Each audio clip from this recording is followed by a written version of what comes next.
Let's turn our attention to the ALP conference. Two popular Labor premiers have made the case for Anthony Albanese as the conference wrapped up in Sydney. Live to our political reporter Trudy McIntosh, who's at the headquarters in Sydney. Trudy, Anthony Albanese hoping that some of that support might rub off on him. Yeah, he certainly wants that to be the case, Kieran. It's been a pretty dull conference, you'd have to say, but that's almost by design. Labor clearly not wanting to make themselves the story, as you see the government having to talk about the vaccine rollout, defend that. Labor doesn't want brawls on the floor here to overshadow the bigger picture for them. We did hear messages of support from Mark McGowan and Anastasia Palaszczuk, both fresh from election victories in the middle of the pandemic. Federal Labor would like some of that support to brush off on them, but one Labor power broker in Queensland has conceded to me he doesn't think that the party can actually pick up any seats federally in Queensland as it stands. So here was the message of support. Anthony Albanese certainly would like some of this popular support to rub off on him.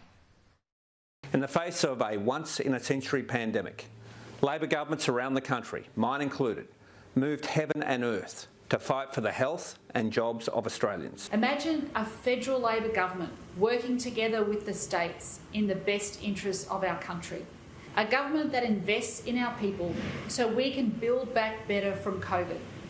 Right now, Australia needs a federal Labor government that stands with us and is focused on the issues, not picking fights. There certainly hasn't been the usual brawls on the floor or factions meeting behind closed doors as a result of this being conducted on Zoom. The debates had to be determined ahead of time, as were the speaking lists. So that really constrained the level of debate or protest that you would usually see. This morning, the focus on climate and energy policy. We did hear a warning from Zach Beers. He's the former Labor candidate in the seat of Flynn at the last election, that in 2019, in Queensland in particular, despite the best efforts of Bill Shorten, the party, the workers there didn't believe that the Labor Party was actually had their back. They didn't believe they would have jobs under a Labor government.